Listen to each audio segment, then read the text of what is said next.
Machiavelli looks at the world, the real world, and he tells you to stop dreaming, stop pretending. We love our ideals, don't we?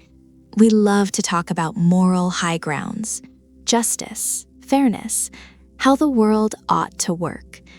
We build these little fantasies in our heads where the good guy always wins and the honest man is always rewarded. But Machiavelli warns that this is a trap, a fatal one.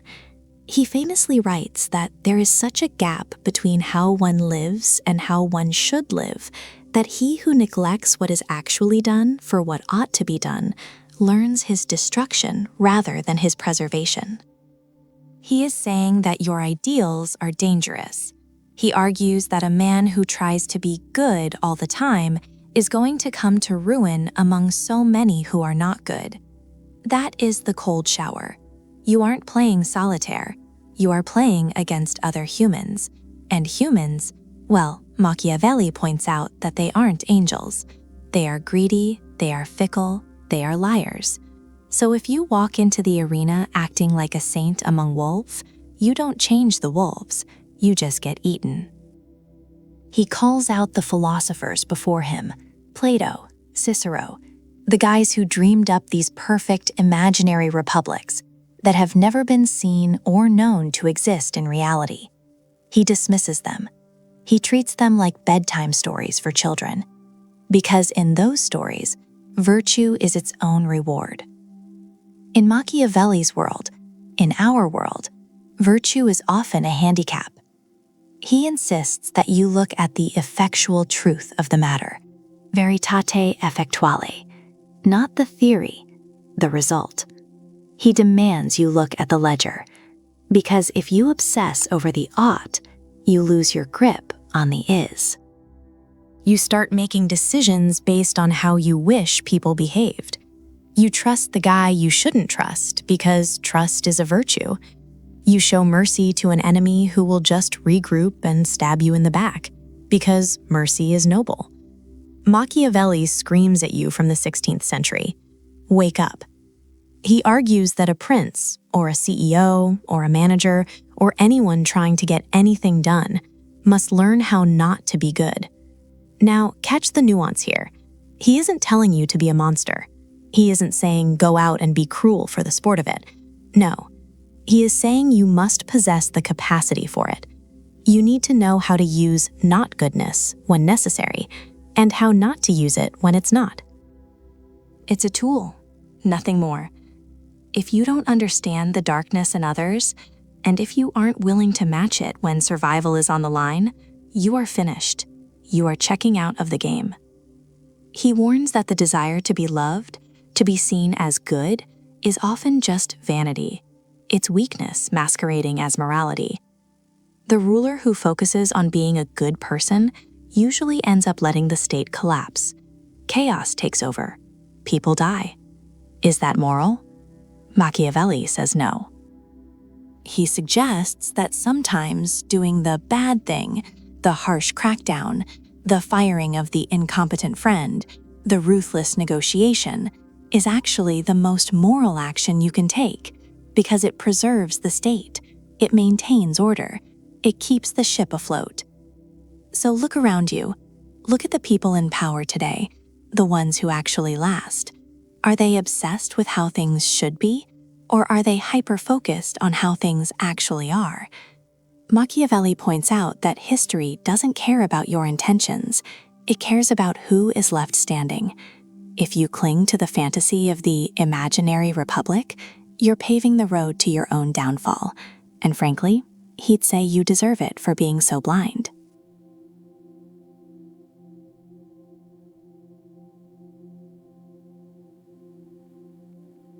This is the big one, the question every leader, every manager, every person with a shred of ambition eventually asks themselves. Is it better to be loved, or is it better to be feared? Machiavelli? He looks at that and laughs. He thinks that's a guaranteed way to get yourself destroyed. He argues that ideally, sure, you'd want both. In a perfect world, you are both the benevolent father figure and the terrifying enforcer. But he warns us that the world isn't perfect. The world is messy. And because combining fear and love is almost impossible, he says you have to make a choice. And the choice is clear. It is much safer to be feared than loved. Why? It comes down to his view of human nature, and this is where Machiavelli gets brutal. He doesn't look at how people should be, he looks at how they are. He points out that men are generally ungrateful, fickle, false, cowardly, and covetous. Harsh words, but look around. Is he wrong? He observes that as long as you are benefiting people, they are all yours. They offer you their blood, their property, their lives, and their children, as long as the danger is far away. But when the heat actually gets turned up, when you actually need them, they turn against you. Machiavelli argues that friendships bought with money or favors, rather than earned through greatness and nobility of spirit, are just rentals. You don't own them, and you can't cash them in when a crisis hits. Here is the mechanism he identifies. Love is held together by a chain of obligation. It's a social contract. And because men are wretched, as he puts it, they will break that chain the second it serves their self-interest. If betraying you helps them and they only love you, you're finished. Fear is different.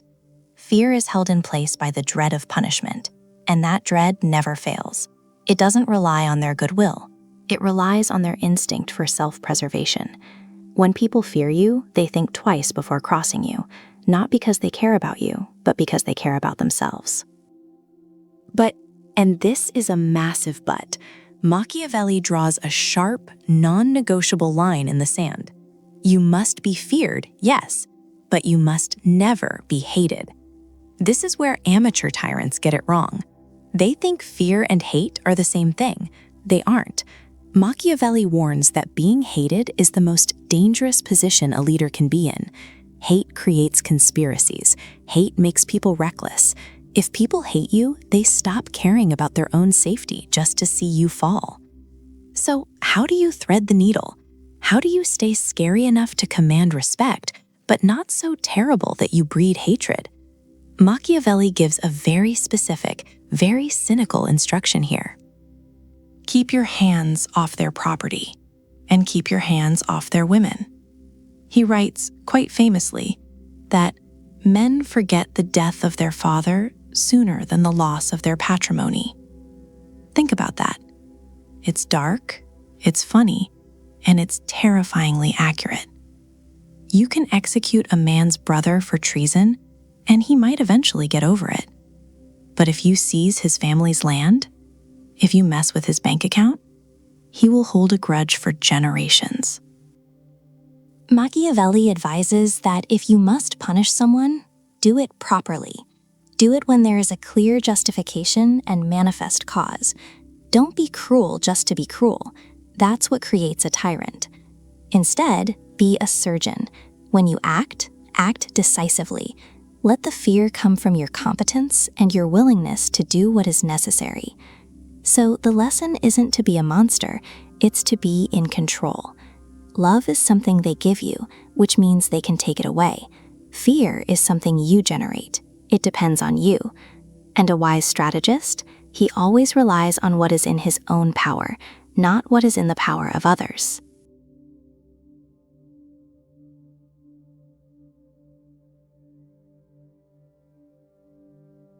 Most people walk around with a map of the world that doesn't exist. They navigate based on how they think things should be, rather than how they actually are.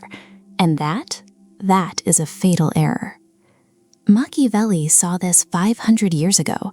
He looked around at the princes and the popes, the backstabbing and the handshakes, and he realized something fundamental. He writes that there is such a vast difference between how we live and how we ought to live, that the person who ignores what is done for what should be done learns their ruin rather than their preservation. Read that again. Learns their ruin. He's talking about cold realism, stripping away the fluff, the sentimentality, the wishful thinking.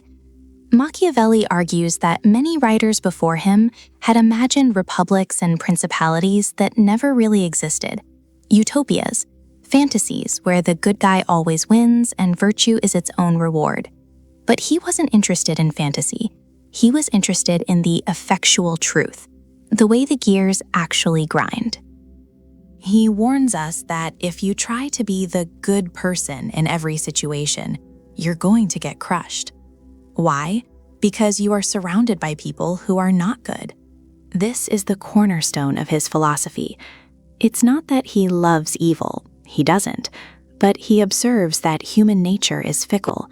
People are greedy, they're self-interested, and if you operate as if everyone is an angel, the first shark you meet is going to eat you alive. So he tells the prince, or the CEO, or the manager, that they must learn how not to be good. Note that phrasing, it's precise. He doesn't say be bad, he says you must acquire the ability to be not good and understand when to use it and when not to, depending on the necessity. Think about that in a boardroom or a negotiation. You sit there hoping the other side plays fair because it's the right thing to do. Machiavelli would laugh at that. He points out that expecting loyalty or gratitude is a fool's game. He says men are ungrateful, fickle, pretenders, and runaways from danger. If you base your strategy on their love, you build on sand. If you base it on their fear or their self-interest, now you're building on rock. This hurts to hear. We want to believe that meritocracy is perfect, that hard work is always recognized, that if we are nice, people will be nice back. But Machiavelli strips that comfort blanket away. He forces you to look at the metrics, the leverage, the power dynamics, not the vibes. If you're running a business, he argues you can't afford to be sentimental about a failing product just because you worked hard on it. The market doesn't care about your effort. It cares about value. If you have an employee who is toxic, but you keep them because they're going through a tough time, you are endangering the whole enterprise. Machiavelli would say you are being cruel to the many by being merciful to the one. He calls this cruelty well used. It sounds harsh. It is harsh. But he argues it's also the only way to actually protect what you've built. Because real compassion isn't letting the ship sink because you were too polite to fire the incompetent captain. Real compassion is making the hard call so the ship stays afloat for everyone else. So the lesson here isn't to become a sociopath, it's to wake up. Machiavelli is shaking you by the shoulders. He's saying, look at the board. Not the board you wish you were playing on, the one right in front of you. Acknowledge the greed. Acknowledge the ambition. Acknowledge the threats. Once you stop mourning the world that should exist, you can finally start operating effectively in the one that does.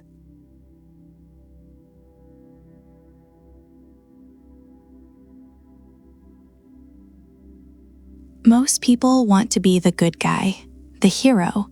They want to believe that if they play by the rules, everything will work out.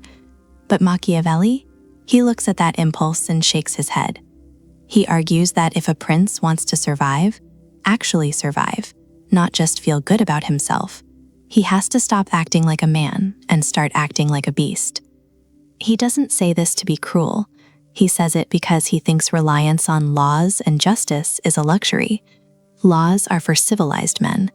But when the laws fail, and they always fail eventually, you need force. You need the animal. But which animal? This is where Machiavelli drops one of his most famous and most misunderstood pieces of advice. He tells us you can't just be a monster, you have to be a specific kind of hybrid. He uses the metaphor of the lion and the fox. It's brilliant in its simplicity. First, look at the lion. The lion represents brute force, raw power.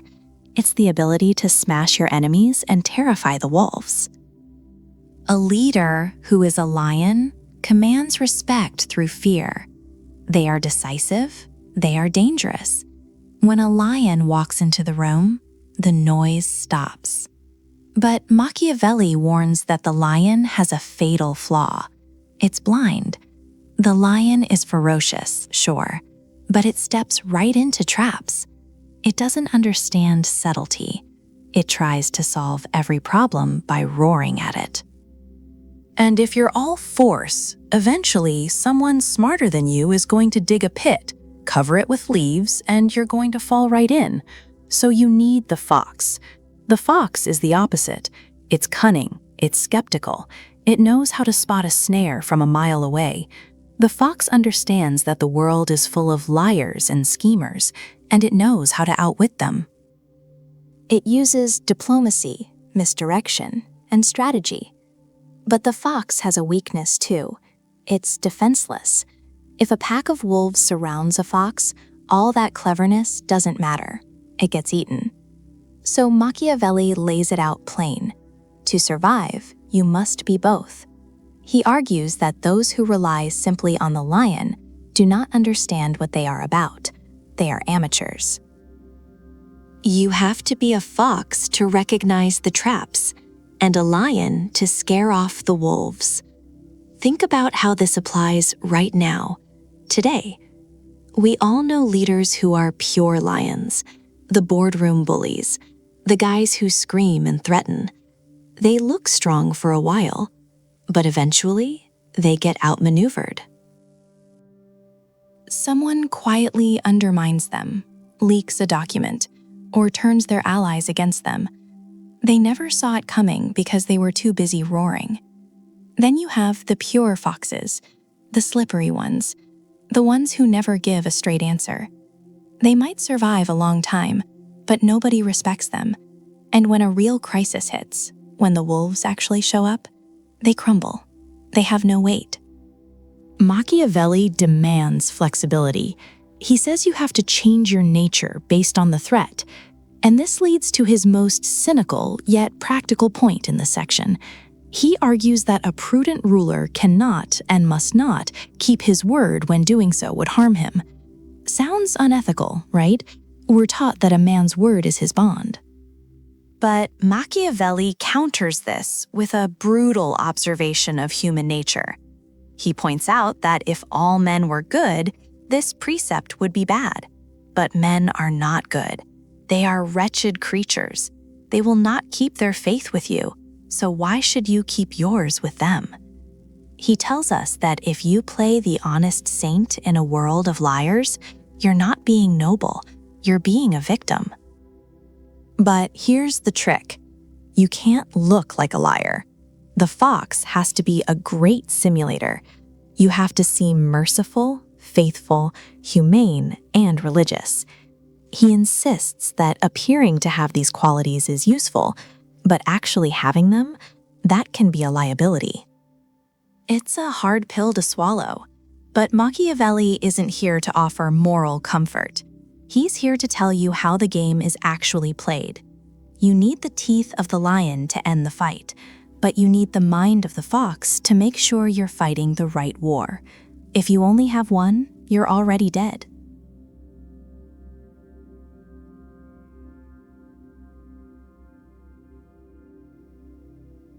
Here is the thing about power. It's not about what is true, it is about what is seen. Machiavelli looks at the world and he doesn't see rational actors, he sees an audience. He sees a crowd waiting to be entertained, waiting to be dazzled. And he warns that if you try to lead people with raw honesty or complex truths, you are finished, you are done. Because the mob, the vast majority of people, they don't have the access to touch the reality of who you are. They only have their eyes. Machiavelli puts it brutally. He says, everyone sees what you appear to be. Few experience what you really are. And those few, those people who actually know the real you, the real strategy, the real flaws, they don't dare contradict the opinion of the many. Because the many have the majesty of the state defending them. So the game becomes entirely about the surface. He argues that a prince, or any leader really, must be a great pretender and dissembler. Now, that sounds bad. We're taught that pretending is lying, and lying is wrong. But Machiavelli isn't interested in your moral compass. He's interested in your survival. He points out that men are so simple and so governed by their immediate needs that a deceiver will always find someone ready to be deceived. Think about the virtues we prize: mercy, faith, humanity, integrity, religion. Machiavelli says having these qualities is actually dangerous. If you are always merciful, people will walk all over you. If you are always honest, you give your enemies the roadmap to destroy you. But, and this is the pivot, appearing to have them, that is useful. That is essential. He insists you must seem to be the most religious, the most upright person in the room. You need the optical illusion of virtue. Because the vulgar crowd is always taken in by appearances and the outcome of the event. And in this world, there is practically nothing but the vulgar. The few intelligent skeptics get drowned out by the noise of the believers. But it's not just about wearing a mask. It's about the show. It's about spectacle. You have to keep them looking at the fireworks so they don't look at the ledgers. Machiavelli points to leaders of his time, like Ferdinand of Aragon. He calls him a new prince because he went from being a weak king to the most famous monarch in Christendom. How? By constantly launching great enterprises, wars, crusades, massive shifts in policy. He kept the minds of his subjects in suspense and admiration. They were always occupied with the outcome of his actions. What is he going to do next? Did you hear about the invasion? Did you see the victory parade? He piled one action on top of another so quickly that there was never any breathing time for men to settle down and act against him. It's a brilliant, cynical mechanism. Distraction as defense. If the people are awed by your grandeur, if they are terrified by your boldness, or even just confused by the sheer scale of your ambition, they don't have the mental bandwidth to plot against you. Machiavelli advises that a prince should strive in all his actions to give himself the fame of a great man, a man of superior ability. Mediocrity is the enemy. Being boring is the enemy. You need to stage rewards and punishments that get people talking. When you reward someone, make it a ceremony. When you punish someone, make it a statement. Nothing can be routine. He warns that the moment you become predictable, the moment the spectacle fades and the lights come up, people start to see the cracks in the armor. They start to see you as human. And once they see you as just a man, rather than a force of nature, they stop fearing you. And for Machiavelli, that loss of fear, that is the beginning of the end. So the rule is simple.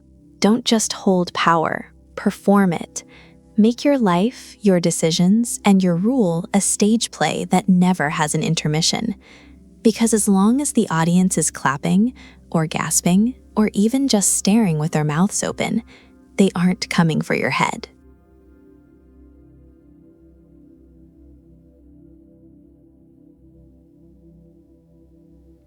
We're taught from childhood that the truth always comes out, that authenticity is the ultimate virtue, that you should just be yourself. Machiavelli looks at that advice and laughs. To him, that is a fast track to ruin. In The Prince, he drops one of his heaviest anchors, the distinction between what you are and what you appear to be.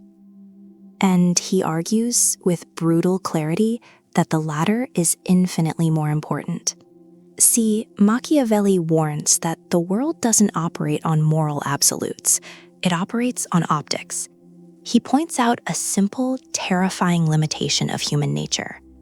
Everyone sees what you appear to be. Few experience what you really are. Read that again.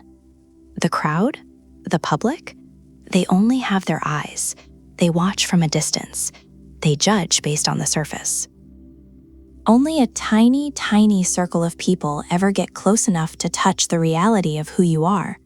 And Machiavelli says those few will never dare to contradict the opinion of the many who have the majesty of the state behind them. So the crowd's perception becomes your reality. Now, this is where he gets cynical and helpful. He lists 5 qualities that every leader claims to have: mercy, faith, integrity, humanity, religion. We want our leaders to have these, right? Machiavelli says, be careful. He argues that actually possessing all these virtues and practicing them all the time is harmful. Why? Because a leader who is bound by absolute honesty or absolute mercy will eventually be devoured by those who are not. If you never break your word, you become a prisoner to it. If you are always merciful, people stop fearing you. But, and here is the twist, he insists it is essential that you seem to have them. You must be the great pretender. He writes that a prince must take great care that nothing ever escapes his lips that is not full of those 5 qualities. When people see him, he must look like the embodiment of charity and good faith, especially religion. Machiavelli notes that appearing pious is one of the most powerful tools for control because it touches a deep emotional chord in the mob. But inside, the mind must be ready to flip. He says you must be capable of entering into evil when necessity commands it. You have to know how to be a liar. You have to know how to be ruthless. But you never, ever admit it. You cloak it. It's uncomfortable, isn't it? He compares this to being a fox. A fox is a deceiver. A fox knows that traps are everywhere. Machiavelli observes that those who have best known how to imitate the fox have come off best. But he adds a crucial condition. It is necessary to be able to disguise this character well and to be a great feigner and dissembler. Men are so simple, he says. They are so obedient to their immediate needs that he who deceives will always find someone ready to be deceived. Basically, people want to believe the lie. It makes them feel safe. He points to the result, the end. He argues that in the actions of all men, and especially of princes, we look to the outcome. There is no independent judge to appeal to, so if a prince succeeds in winning and maintaining the state, the means will always be judged honorable and will be praised by everyone. For the vulgar crowd is always taken by appearances, and the world consists only of the vulgar. That's the hammer drop. The vulgar crowd, the masses, are easily seduced by success and appearance. So Machiavelli isn't telling you to be a hollow shell. He's telling you that your reputation is a weapon. It is a shield. If you rely solely on your inner goodness to protect you, you are fighting with your hands tied. But if you curate your reputation, if you control what the world sees, you control the game. Reality is messy. Reality is nuanced. But reputation is a story. And Machiavelli argues that the one who tells the best story wins.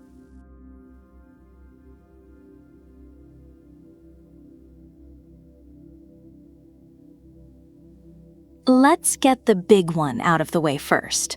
The line everyone knows, the one that makes people shudder. The ends justify a means.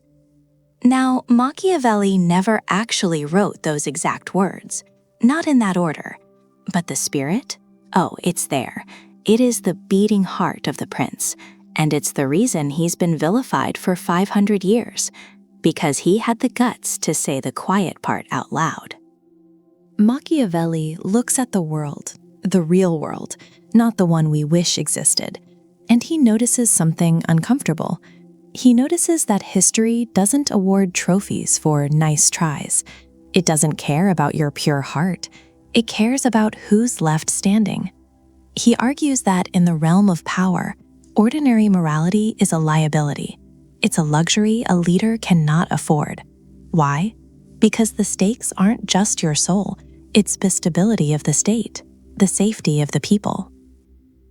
If a leader tries to be good in a world of wolves, Machiavelli warns, he will be devoured.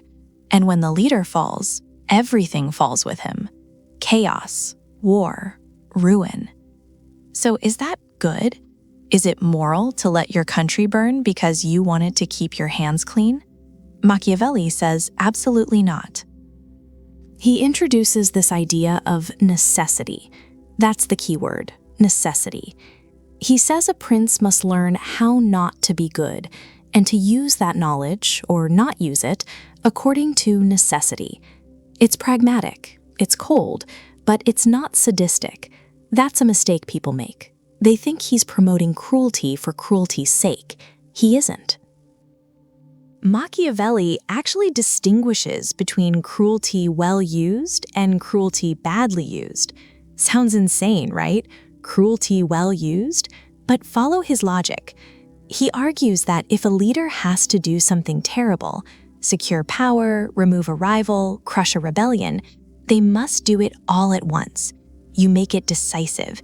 You rip the Band-Aid off. You do the necessary evil to establish order, and then you stop. That is well used, because the ultimate result is stability. The end, peace, security, justifies the means, the purge. Cruelty badly used is when you're weak, when you hesitate.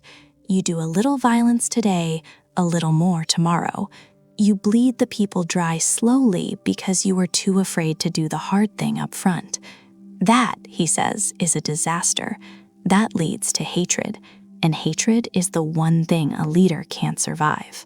He points out a brutal psychological truth here. Men judge generally by the eye rather than by the hand. What does that mean? It means people see the result. They don't see the dirty work that got you there. If you win, if you secure the state, if people have food and safety, Machiavelli guarantees that the means will always be judged honorable and praised by everyone, because the vulgar, the masses, are always taken in by appearances and results. Think about it. History is full of successful leaders who did terrible things to get there. We build statues of them. We put their faces on money. Why? Because they won. Because their end was significant enough to wash away the means. Machiavelli isn't telling you to be evil. He's telling you to be effective. He's stripping away the hypocrisy. He knows that a leader who prioritizes their own personal conscience over the survival of the state is actually being selfish. You want to feel like a good person? Go be a monk. Don't run a kingdom. If you accept the burden of power, you accept the burden of the sin that comes with it. You have to be willing to enter into evil if necessity commands it, not because you like it, but because the result demands it. It's a terrifying thought, truly. It goes against everything we're taught in Sunday school. But Machiavelli would look you in the eye and ask, would you rather be a virtuous corpse or a surviving sinner? He knows the answer, and deep down, he thinks you do too.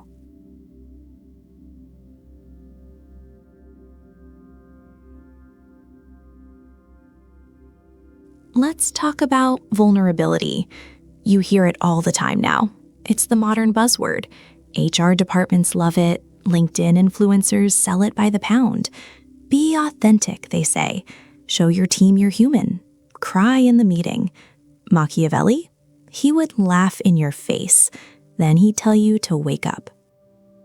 See, Machiavelli doesn't look at the world through rose-colored glasses. He looks at it through a microscope. And what he sees is ugly. He warns us, right in the pages of The Prince, that men are ungrateful, fickle, pretenders, and dissemblers.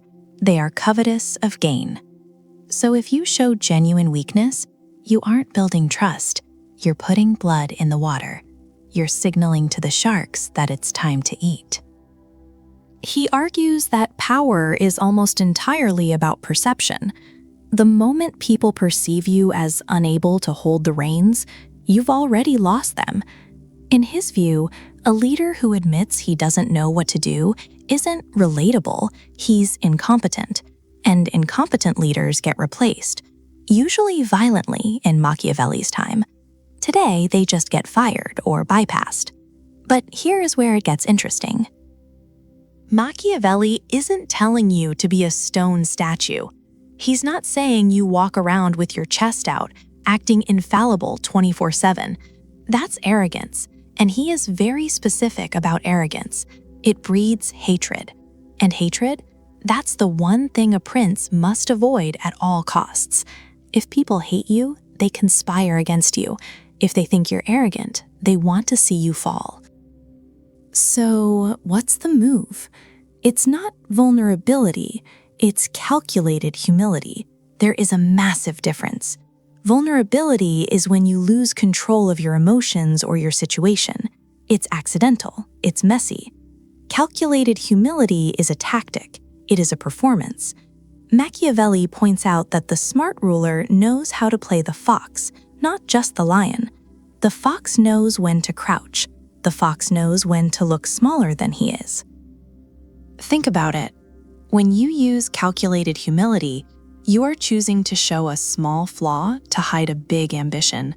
You admit to a minor mistake, maybe a typo, a scheduling error, a small lapse in judgment, so that people say, "Oh, look, he's honest, he owns his stuff."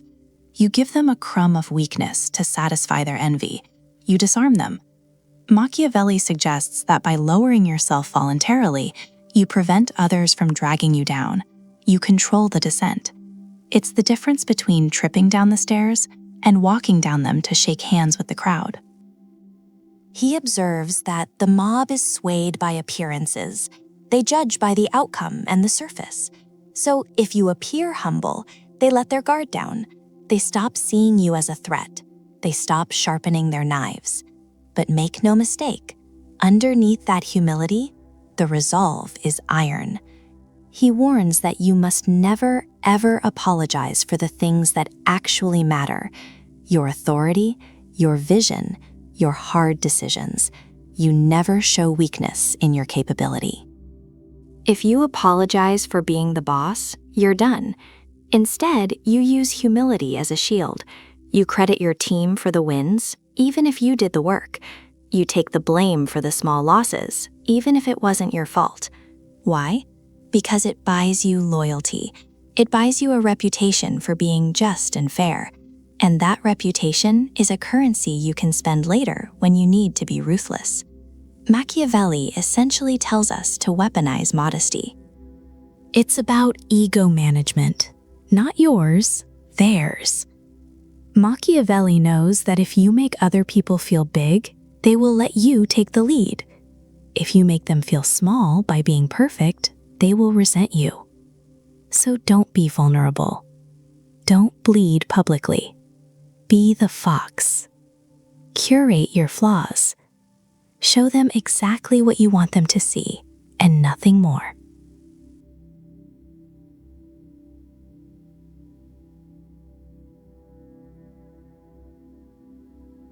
In a world that never shuts up, silence feels uncomfortable.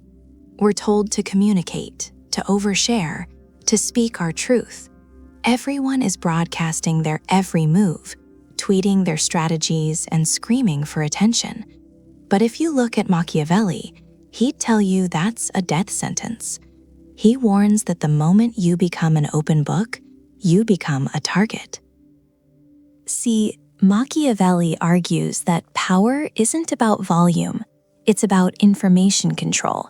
And the most dangerous person in the room is usually the one who hasn't said a word. He points out a fundamental flaw in human nature. We are desperate to be understood. We want validation, so we talk. We tell people what we're going to do before we do it.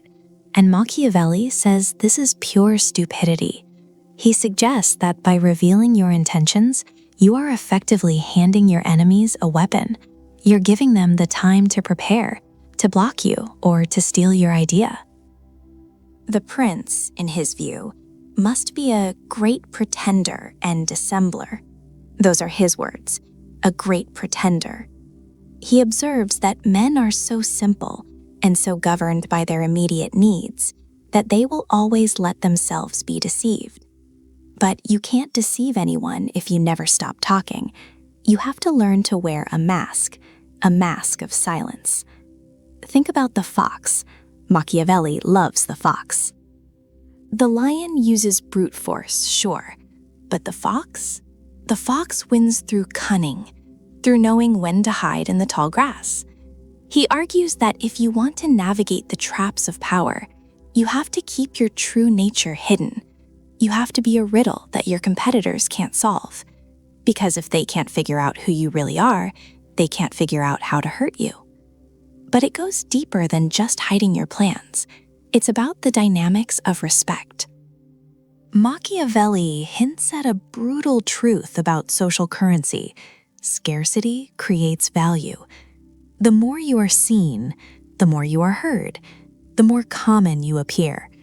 If you are always available, always chiming in with an opinion, people stop fearing you. They stop respecting you. He warns that familiarity breeds contempt. When you are always in people's faces, they see your flaws. They see you're just a human being. They see the cracks in the armor. And a prince, or a CEO, or a leader cannot afford to look ordinary. He argues that a leader must maintain a certain distance to preserve an aura of authority. You withdraw to maintain the illusion of greatness. So you step back. You let them wonder what you're thinking. And this applies to how you handle your inner circle, too. This is one of his sharpest insights. He advises the prince on how to handle advisors. It's a delicate balance. He says you need the truth because flatterers will ruin you. But here's the catch. He argues that you should only listen when you ask for it. If you let everyone speak their mind whenever they feel like it, you lose respect. You become a doormat. So the Machiavellian strategist creates a culture where silence is the default and speech is the exception. You ask a specific question, you get the answer, and then you retreat back into silence. You don't justify your decisions. You don't explain your reasoning to everyone who asks. He notes that the mob is won over by appearances and final results. They don't need to know the why. Explaining yourself signals that you need their approval. Silence signals that you don't. It's about emotional control. He warns that those who cannot control their tongue cannot control their fate. When you speak out of anger or excitement or ego, you are reacting to the world. You are a leaf blowing in the wind.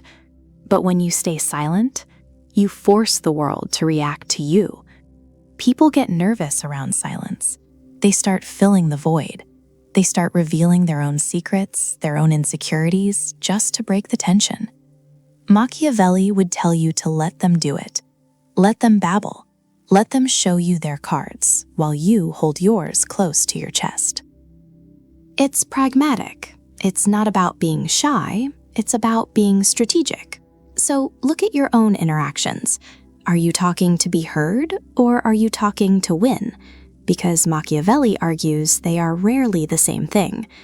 Sometimes the most aggressive move you can make is to say absolutely nothing, to withdraw, to let the absence of your voice be louder than any shout. Power prefers the shadows. Stop dragging it into the light.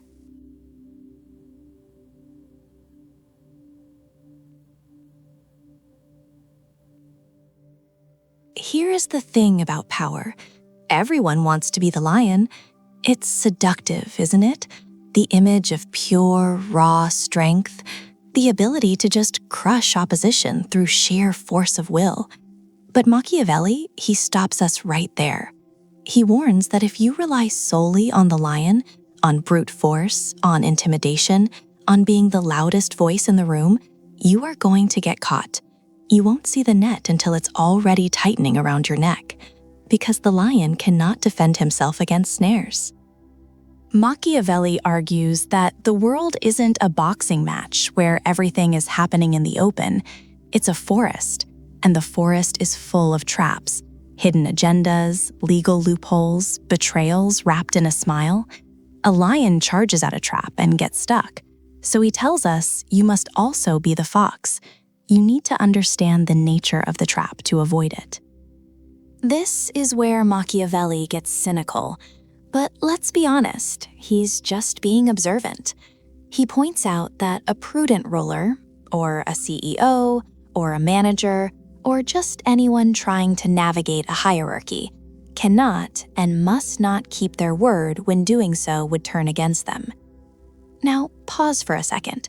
That sounds terrible, right? We are taught that honesty is the best policy. We want to believe that honor is a shield. But Machiavelli strips that comfort away. He argues that if all men were good, this precept would be bad. But because men are wretched, that's his word, wretched, and because they would not keep their word to you, you are not bound to keep yours to them. It's brutal reciprocity. He explains that people are driven by self-interest. They change their allegiances based on the wind. If the reasons that made you promise something today vanish tomorrow, Machiavelli says you are a fool to stick to that promise just for the sake of honor. You'll be the only honest person in a room full of liars, and you will be ruined. So the fox knows how to adapt. The fox knows how to fake it. Machiavelli calls this being a great pretender and dissimulator. This isn't just about lying. It's about camouflage. He observes that those who know how to use the fox nature best are the ones who come out on top. But here is the trick. You can't look like a fox. You have to look like the most honest person in the room. He points out a flaw in human psychology that makes this easy. People are simple. They are so dominated by their immediate needs, by their present necessities, that a deceiver will always find someone ready to be deceived. Think about that. He's saying that people want to believe the lie because it makes their life easier in the moment. They don't want to look under the hood. They don't want to question the nice guy who is promising them the world. So the fox plays the role. Machiavelli insists that it is necessary to appear merciful, faithful, humane, religious, and upright. Appear is the operative word. He says, everyone sees what you appear to be, but few, very few, feel what you actually are. And those few? They usually don't dare to oppose the opinion of the many, who have the majesty of the state, or the company, or the culture, defending them. This is the core of his trap detection. To catch a liar, you have to think like one. To avoid a snare, you have to know how to set one. Machiavelli warns that if you walk into a negotiation or a conflict thinking that the other side plays by a rigid moral code, you have already lost. You need the intellect of the fox to sniff out the hidden danger. You need to look past the handshake and see the dagger in the other sleeve. It's not about being paranoid. It's about being prepared. The lion scares the wolves. That's valuable. But it's the fox that spots the pitfall. And in Machiavelli's view, history is littered with the corpses of lions who were strong enough to win a war, but too naive to survive the peace. They trusted the wrong people. They signed the wrong contracts. They didn't smell the snare. So you need the duality. You need the beast and the man, the force and the fraud. But when the traps are set, leave the lion in the cage. Send in the fox.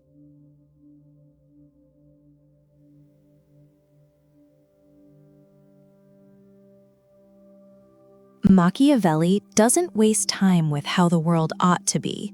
He deals strictly with how it is. And the first hard truth he throws at you is simple.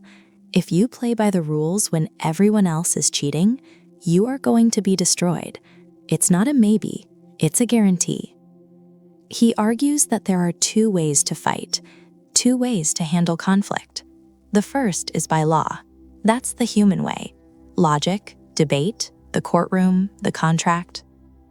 But Machiavelli warns that often the human way isn't enough.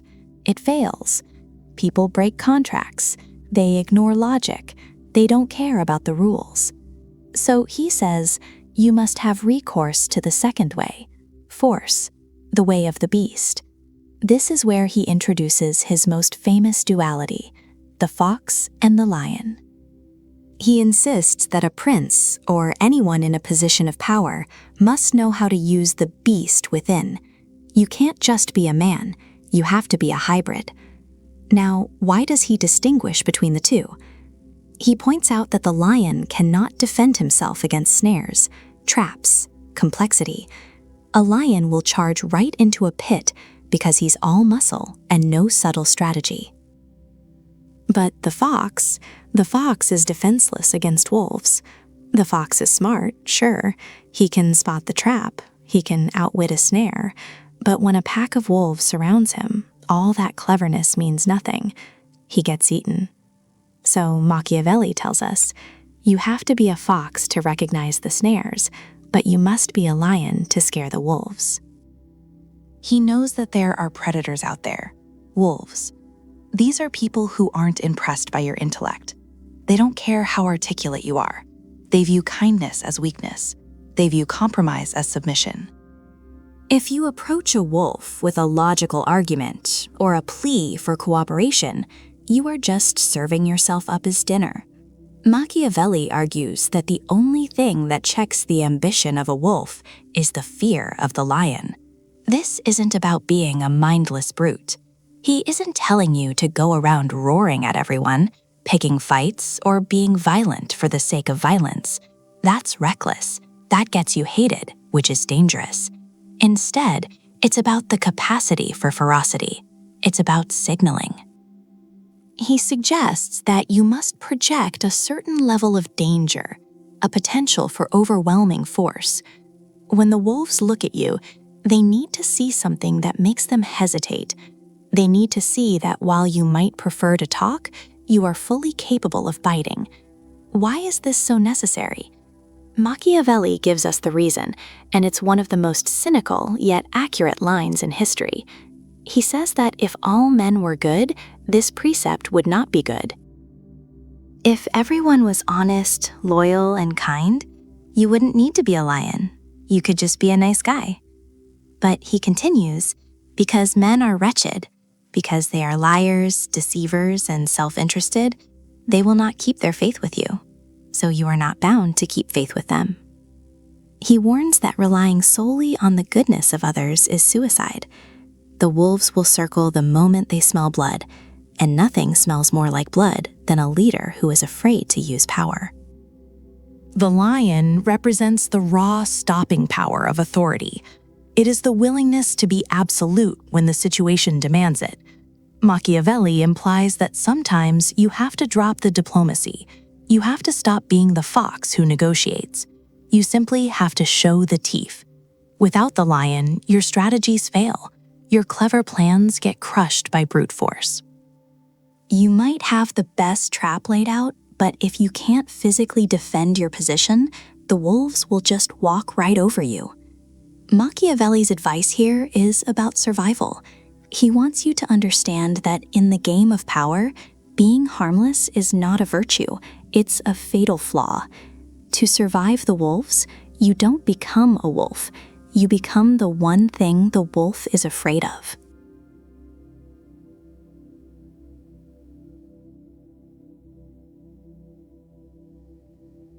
You were told your whole life that a man's word is his bond, that integrity is the ultimate currency. We love to believe that. It feels good. It feels safe. But Machiavelli looks at that sentiment, and he shreds it. He doesn't just suggest that lying is an option.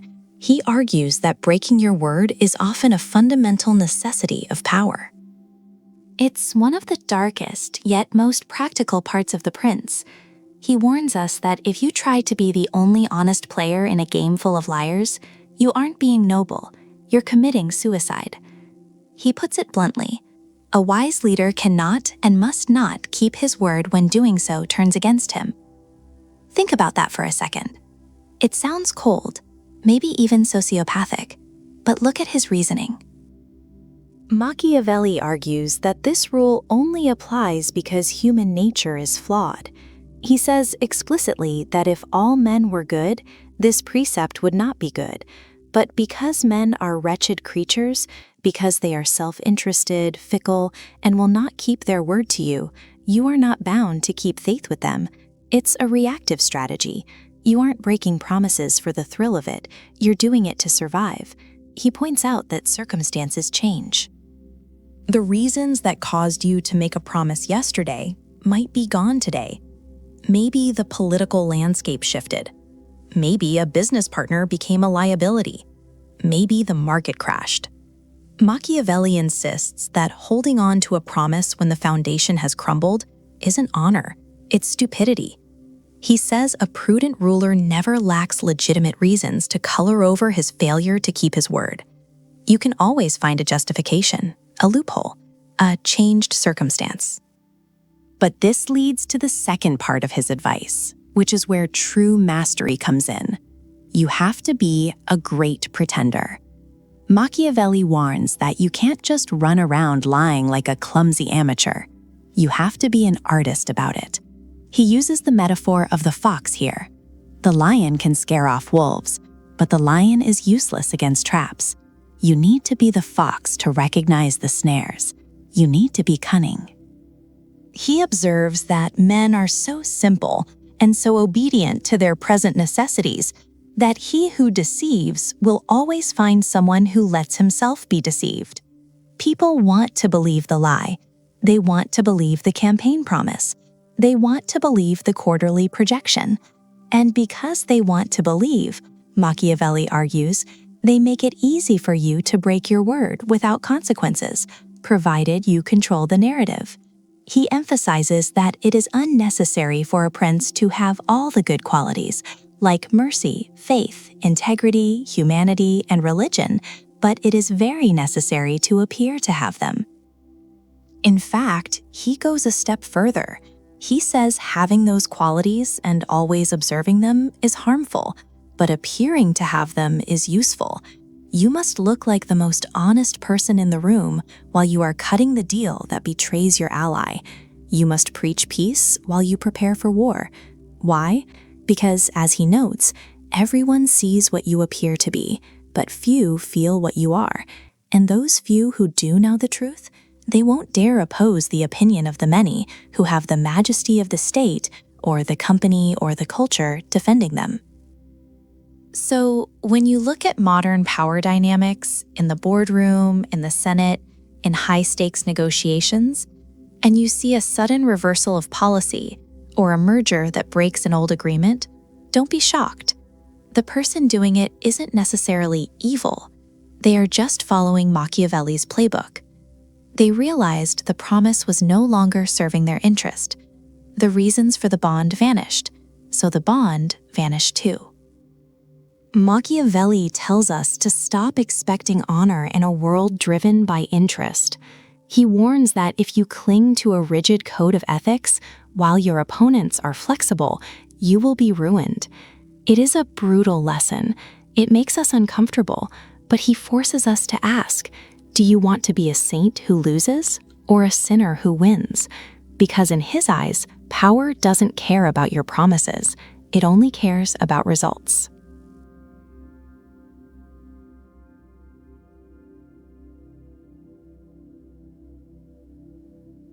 Most people are conflict avoidant. It's hardwired into us. You see a small issue, a whisper of dissent in the ranks, a tiny dip in the quarterly numbers, a rival who makes a quiet, snide remark, and your instinct is to let it slide. You tell yourself it's nothing. You tell yourself it'll blow over. You give it the benefit of the doubt. Machiavelli looks at that instinct and calls it suicide. He argues that in the realm of power, patience isn't a virtue, it's a vulnerability. The central idea here is the preemptive strike, not waiting for the threat to be at your doorstep, kicking down the door, but handling it when it's still just a rumor in the distance. He uses a medical analogy that is terrifyingly accurate. He talks about hectic fever. He points out that in the early stages of this disease, it is easy to cure, but hard to detect. You feel fine, maybe a little tired, nothing serious. But as time passes, if you don't treat it, it becomes easy to detect because you're dying, but impossible to cure. This is exactly how Machiavelli views political and strategic problems. He warns that by the time a problem is obvious to everyone, usually it's already too late to fix it. The rot has set in. The rival has already gathered their allies. The rumor has become a scandal. So the seasoned leader, the one who actually survives, is the one who has the eyes to see the sickness before the symptoms show. But here is where it gets difficult. Because to strike at a problem when it's small makes you look paranoid. It makes you look aggressive. If you fire a toxic employee before they've actually destroyed the project, people call you harsh. If you shut down a competitor before they have a product, people call you a bully. Machiavelli doesn't care. He bluntly states that you must look past the optics. He tells us that war is never avoided. It is only postponed to the advantage of others. You cannot avoid conflict. You can only delay it. And if you delay it, who wins? The enemy, the problem, the cancer. It grows while you sleep. It gets stronger while you hesitate. So he advises that you must choose the moment of conflict on your terms, while the enemy is weak, rather than waiting for them to choose the moment when they are strong. And when you do strike? This is the brutal part. This is where people flinch. Machiavelli insists that you don't just address the problem. You don't give it a slap on the wrist. You crush it. He famously notes that men should either be caressed or crushed.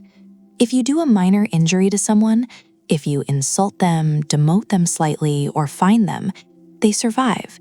They keep their power. And now they have a grudge. They have a reason to come after you. You have created a future enemy who knows your playbook. So Machiavelli says, no half measures. If you are going to move against a threat, the blow must be so severe that you do not fear their revenge, because they won't be able to take revenge. They will be finished. It sounds cold, it sounds excessive, but Machiavelli would ask you to look at the alternative. How many empires, how many companies, how many careers have collapsed because a leader tried to be nice to a festering problem? They tried to compromise with a tumor.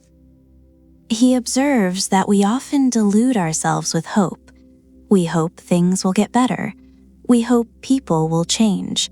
We hope the market will correct itself.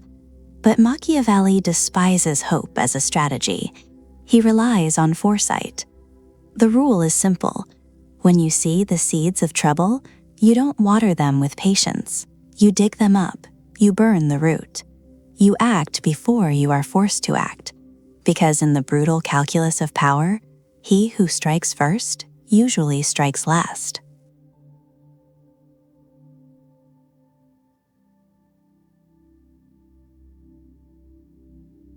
You hear it all the time.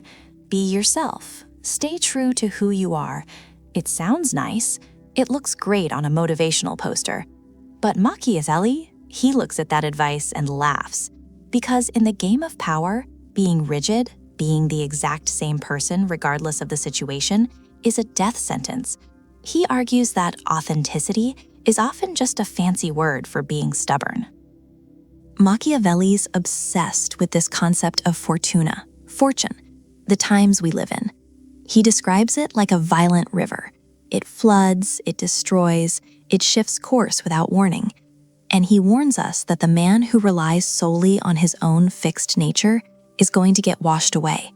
The moment the times shift, if you don't shift with them, you're done. So here's the brutal truth he lays out. Success isn't about having the best personality.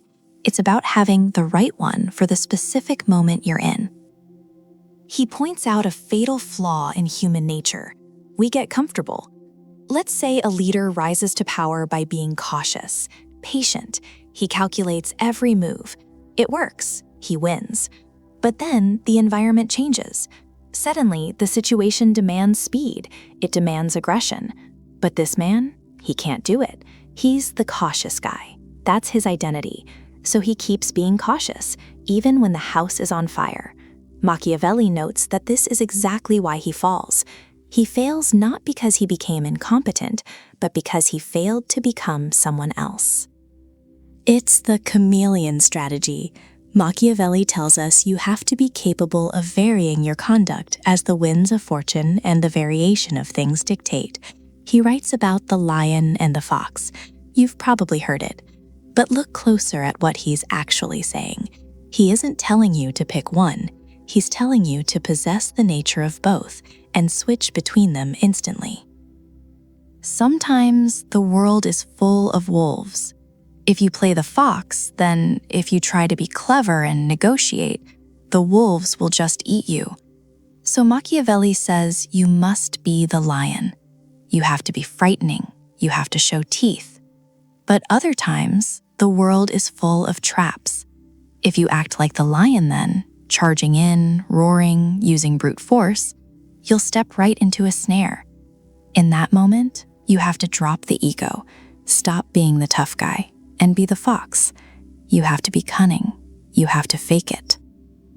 The problem, and Machiavelli is cynical enough to admit this, is that most people can't do it. He observes that men are slaves to their own nature.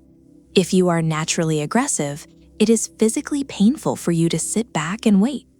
If you are naturally compassionate, it feels wrong to be ruthless.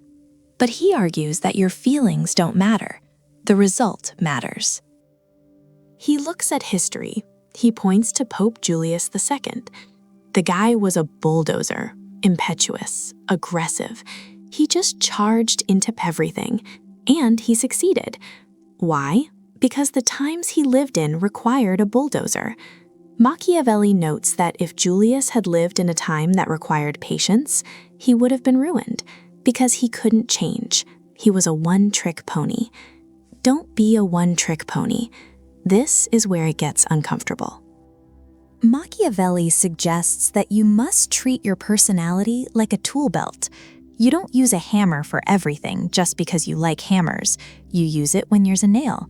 When there's a screw, you pick up a screwdriver. He warns that if you treat honesty or consistency as absolute religions, you make yourself predictable, and in a power struggle, predictable is dead. He says a prudent ruler cannot and must not honor his word when it places him at a disadvantage, and when the reasons for which he made the promise no longer exist. That sounds harsh. It sounds like betrayal. But Machiavelli argues it's just reality. If all men were good, this precept would not be good. But because they are wretched and would not keep their word to you, you do not have to keep yours to them. So the lesson here isn't to be fake for the sake of it. It's about survival. He wants you to look at the world as it is, not as you wish it were. Is the era demanding a soft touch? Be gentle. Is the era demanding a tyrant? Be the tyrant. Machiavelli's ideal prince is fluid. He has a flexible mind. He can turn as the winds of fortune turn. It's the hardest thing in the world to do, to suppress your natural instinct and act in a way that feels foreign to you. But he insists it is the only way to maintain power. Adapt or die. That's the rule.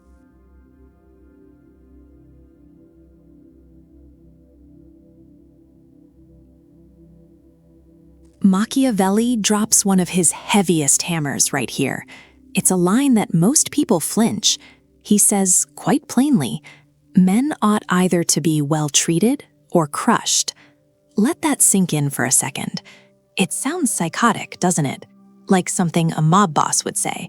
But Machiavelli isn't trying to be a villain. He's not talking about being a sadist. He's talking about math, the cold calculus of survival. Here's the logic he lays out, and it is terrifyingly sound. He observes that men are quick to avenge slight injuries. If you insult someone, if you fine them, if you demote them, you leave them with two things, their life and their hatred. You have taken a piece of their pride, maybe a piece of their wallet, but you've left them with their capacity to strike back. They have just enough power left to plot against you. They have the time, they have the motivation. But, and this is the dark part, he points out that they cannot avenge heavy ones. If you destroy them completely, strip their power, ruin their reputation, remove them from the board entirely, they can't hurt you. They're done. The injury is so deep, recovery is impossible. So Machiavelli argues, the rule is simple. If you strike, you have to make sure the injury is so serious that you don't have to fear their revenge. The problem? We love the middle ground. We're human. We have this nagging thing called a conscience. Or maybe it's just cowardice disguised as mercy. We think we're being reasonable by going halfway. Machiavelli laughs at that. He calls it weakness. Actually, he calls it dangerous stupidity. He warns that hesitation is what gets you killed. Think about this in a modern context. Forget swords and poison for a minute. Think about The Office. You have a toxic employee, or maybe a business rival who tried to poach your clients. You don't want to destroy them. That feels harsh. You want to be the nice guy. So you try a half measure. You move their desk to the basement. You cut their budget. You leave them out of the important email chains. You give them a formal warning, but let them stay on the team. You think you're managing the situation. Machiavelli would scream at you. He'd tell you that you haven't solved the problem. You've just created a radicalized enemy who walks the same halls as you. You gave them a daily reminder of why they hate you, and you left them with the access to sabotage you. Caress or annihilate. Caress means you win them over. You make them your ally. You treat them so well, you benefit them so much that they have no reason to turn on you. You buy their loyalty. That's the caress. It's usually the cheaper option, honestly. But if you can't do that, if they are a true obstacle, if their interests are fundamentally opposed to yours, annihilate. In the corporate world, that means a clean break. You fire them. You enforce the non-compete. You cut the contract. You ensure they have zero leverage to come back at you. He points out that the worst thing a leader can do is oscillate, to be a little bit nice and a little bit cruel. That's suicide, because then you get the reputation of a tyrant without the security of one. People hate you for the cruelty, but they don't fear you enough to obey. You get all the backlash and none of the safety.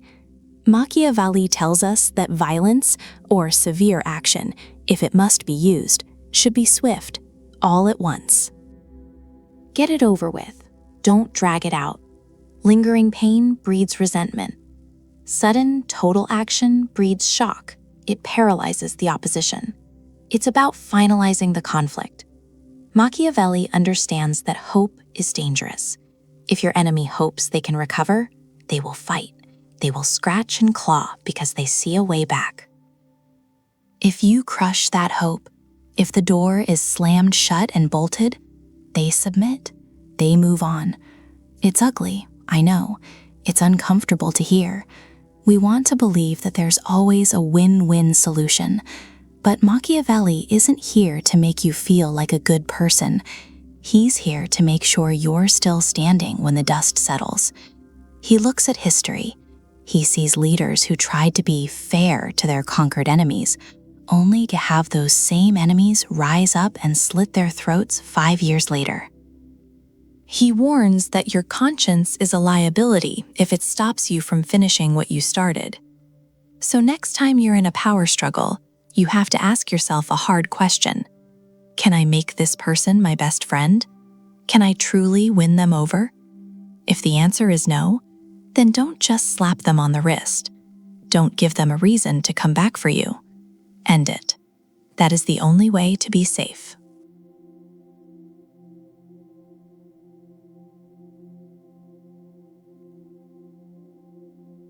Here is where Machiavelli stops being a diplomat and starts shouting. If there is one topic that makes him lose his composure, One mistake he sees leaders make over and over again, it is this: outsourcing your own survival. He looks at the wreckage of Italy in his time, fractured, weak, overrun by foreign powers, and he points the finger at a single culprit: the mercenary system, the reliance on hired guns. Machiavelli argues that there are two main ways to defend a state: with your own arms or with the arms of others, and he is brutal about the distinction. He says that mercenaries and auxiliaries are useless and dangerous. That's not a suggestion. It's a diagnosis of a terminal illness. He points out a fundamental conflict of interest. If a mercenary captain is a genius, a truly gifted commander, you can't trust him. Why? Because he'll eventually turn that talent against you. He'll want your chair. He'll realize he's the one holding the sword, and you're just the guy signing the checks. So he will oppress you, or he will turn on his masters to carve out his own kingdom.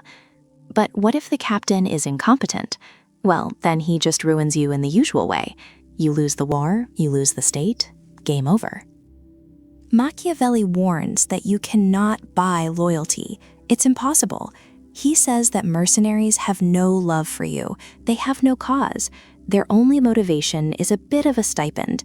And he tells us bluntly, that is not enough to make a man want to die for you. In peacetime, these hired forces rob you. They drain the treasury. They are disorganized, ambitious, and undisciplined. They talk a big game when things are quiet. But the moment war comes, the moment the pressure hits, they flee, they crumble. So you get robbed in peace and conquered in war. And he doesn't stop there. He talks about auxiliaries, calling in a powerful neighbor to help you out. He thinks this is even more dangerous than mercenaries. He argues that with mercenaries, the danger is laziness or cowardice, but with auxiliaries, the danger is their virtue. They are united, they are disciplined, they are loyal, just not to you. They are loyal to their own king. So Machiavelli lays out the trap. If your powerful friends lose the battle, you go down with them. But if they win, you are now their prisoner. You invited a shark into the tank to eat the other fish, and now you're just the last snack on the menu. He points to Cesar Borgia as the counterexample. The man started with auxiliaries, realized they were shaky, switched to mercenaries, realized they were treacherous, and finally, he built his own army. He relied only on his own strength. Machiavelli notes that Borgia's reputation, his real power, only skyrocketed when everyone saw that he was the absolute master of his own forces. The lesson here is absolute self-reliance. Machiavelli insists that a prince who does not have his own army is never safe. He is entirely dependent on fortune. He's floating on the wind, hoping it doesn't blow the wrong way. You have to strip away the 16th century military context to really feel the weight of this. He isn't just talking about pikes and cavalry. He's talking about leverage. He argues that if your power comes from someone else's permission, you don't actually have power. You have a lease, and the landlord can kick you out whenever he wants. If you rely on someone else's platform, someone else's technology, someone else's money, or someone else's audience, you are using mercenaries. You are using auxiliaries. You are building a castle on rented land. Machiavelli warns that this kind of dependency makes you weak-willed. You hesitate to make the hard choices because you're always checking to see if your protectors will approve. You become a coward, not by nature, but by circumstance. So the advice is stark. Build your own foundations. Control the instruments of your own survival. It is better to lose with your own troops than to win with someone else's, because a victory won with foreign arms isn't really a victory at all. It's just a change of masters.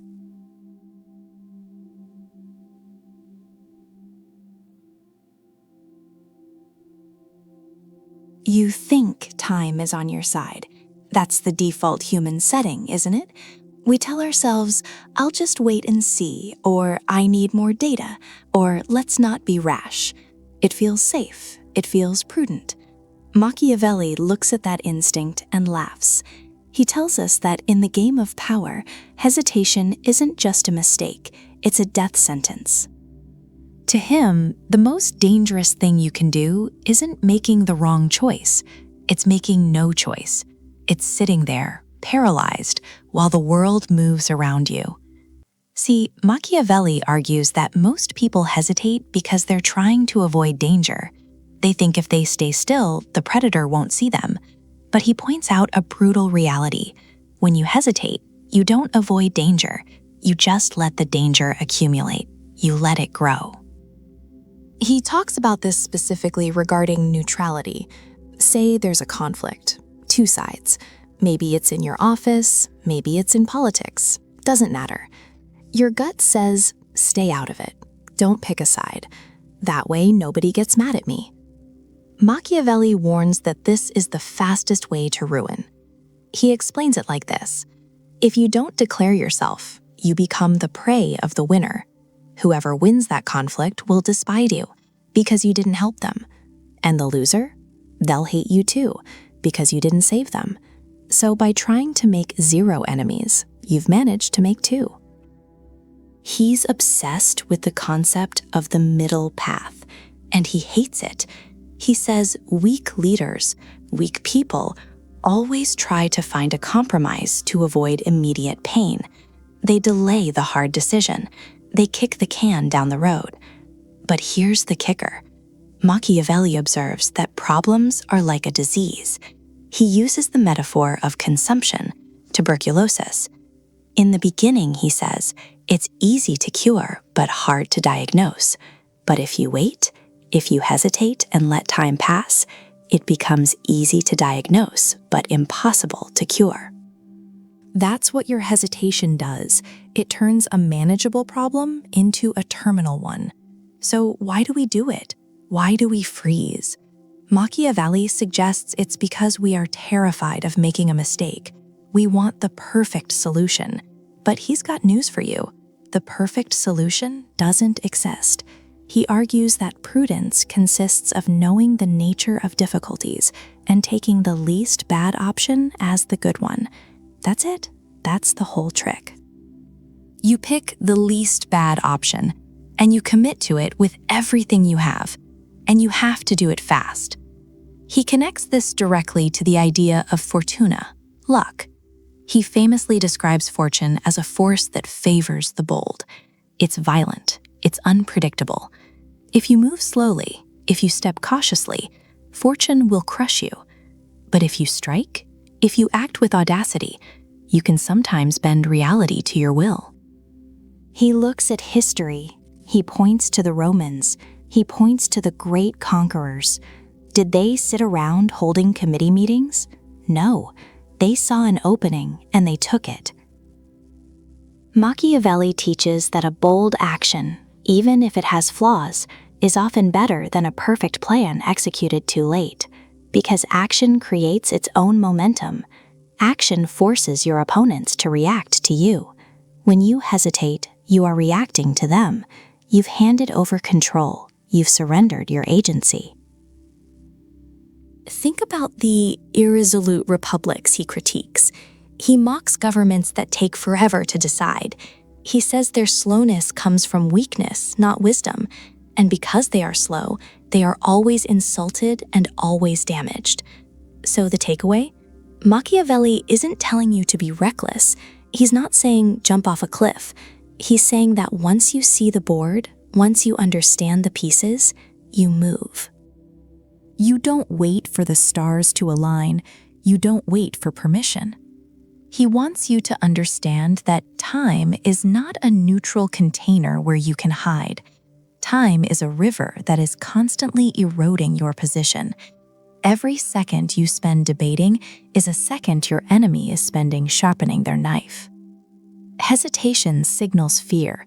It signals that you don't know what you're doing. And in Machiavelli's world, the moment you bleed fear, the sharks come. So make the call. Pick a side. Strike the blow, even if it's risky. Because the only thing riskier than acting is waiting for someone else to act for you.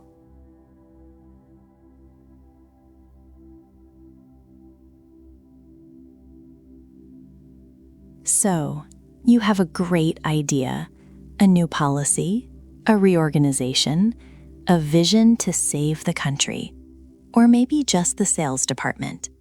You think the hardest part is coming up with the plan. You're wrong. Machiavelli looks at the innovator, the reformer, and he doesn't see a hero. He sees a target. He warns explicitly that there is nothing more difficult to take in hand, more perilous to conduct, or more uncertain in its success than to take the lead in the introduction of a new order of things. Nothing more dangerous. Why? It seems counterintuitive. If the new way is better, shouldn't people want it? Here is where Machiavelli dissects human nature with a scalpel. He points out a fundamental asymmetry in motivation. It's a numbers game, and the odds are rigged against you. He argues that the reformer has two groups to deal with. First, you have the people who benefit from the old system, the status quo. These people are feeding off the current dysfunction, and because they are eating well now, they will fight you.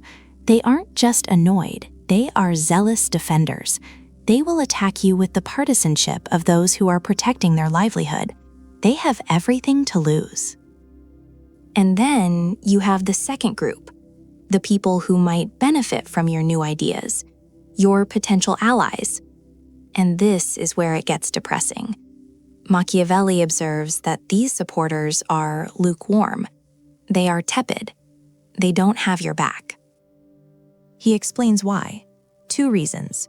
First, fear. They are afraid of the old guard, the ones who currently have the power and the laws on their side. They don't want to stick their necks out for a maybe. But the second reason is deeper. It's what Machiavelli calls the incredulity of mankind. He writes that men do not truly believe in new things until they have had actual experience of them, until they can touch the result, until the money is in the bank, until the safety is guaranteed. So look at the battlefield. You are standing there with a new idea. Facing you, a pack of wolves who want to destroy you because you are threatening their dinner. Behind you, a group of skeptics who are waiting to see if you survive before they clap. You are alone. And this is where Machiavelli drops the hammer. He asks, how does a reformer succeed in this hostility? He draws a distinction between those who rely on others and those who rely on themselves, between those who must beg and those who can force the issue. He says that if you have to beg, if you have to rely on persuasion alone, you will fail, always, because persuasion is fickle. He warns that the nature of the people is variable. It is easy to persuade them of a thing, but difficult to keep them in that persuasion. They get bored, they get scared, they drift. So when they stop believing, you're dead. Unless you have force. Machiavelli states brutally that all armed prophets have conquered, and the unarmed ones have been destroyed. He points to Moses, Cyrus, Romulus. These men didn't just have a vision, they had the sword. They had the ability to make people believe when the belief ran out. He contrasts them with Friar Girolamo Savonarola, a guy who had the words, had the moral high ground, but had no weapons. The moment the crowd turned, he was ruined, burned. Now, don't misread this. Machiavelli isn't telling you to literally go out and buy a gun. He's talking about leverage. He's talking about the ability to compel. He is telling you that if your entire strategy relies on people liking your idea, you are doomed. You need the authority to push through the resistance. You need to be able to punish the detractors and hold the line when your supporters get shaky, because they will get shaky. The lesson is stark. If you want to change the status quo, don't expect applause. Expect a knife fight. And make sure you aren't the one bringing a strongly worded memo to a gunfight.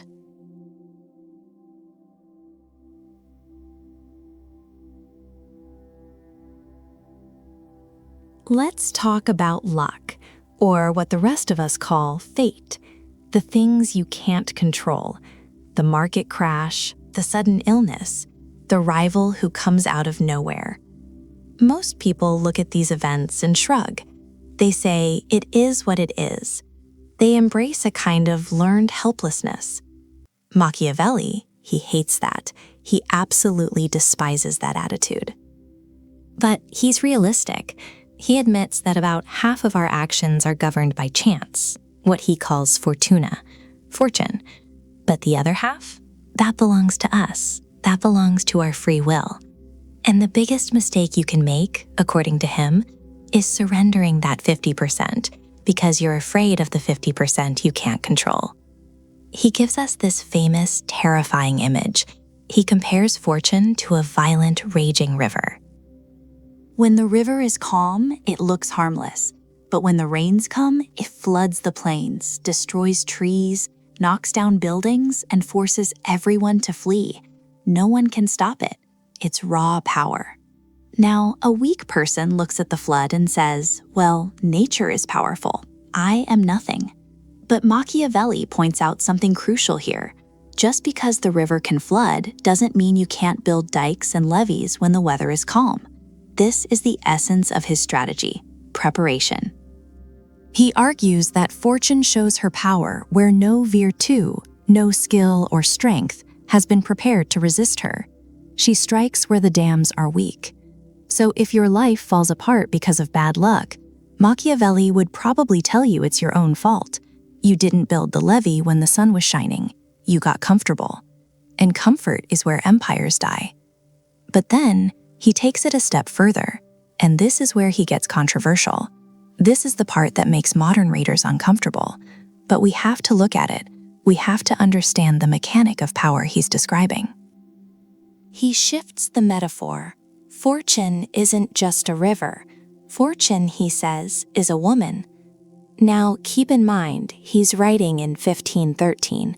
It's a brutal, antiquated worldview. But look at the strategic point he's making. He claims that because Fortune is a woman, she is famously fickle. She favors the young, the aggressive, the bold. He writes that if you want to master Fortune, you cannot be cautious. You have to be audacious. You have to treat chance with a certain level of violence. He argues that it is better to be impetuous than cautious. Think about that. Better to be impetuous. That goes against everything we're taught, right? We're taught to look before we leap, to weigh the pros and cons, to be safe. Machiavelli says that's how you lose. He observes that cautious men are usually ruined because they can't change their nature. A man acts cautiously his whole life, and it works for a while. But then times change. The situation demands speed. The situation demands a hammer, not a scalpel. But the cautious man? He freezes. He does what he's always done. And so, he is destroyed. Machiavelli warns that fortune varies. The times change. But men are obstinate. We stick to our ways. If you can change your nature to suit the times, if you can be cautious when caution is needed, and wild when wildness is needed, you might survive. But almost no one can do that. It's too hard. So, since you probably can't perfectly adapt to every situation, Machiavelli advises you to default to aggression. Why? Because fortune is a moving target. If you wait for the perfect moment, the moment passes, the river floods, the opportunity vanishes. He points to leaders like Pope Julius II. The man was a hurricane. He acted with such ferocity and speed that he threw the French and the Spanish off balance. They literally couldn't react fast enough to stop him. If he had waited, if he had been diplomatic, he would have failed. His rashness was his armor. So here is the brutal rule. The world does not reward those who wait for permission. It does not reward the timid who try to calculate every variable. Machiavelli tells us that if you want to win, you have to accept risk. You have to step into the chaos. You don't ask fortune for a favor. You take what you want. Because in the game of power, the prize goes to the one who grabs it, not the one who asks politely.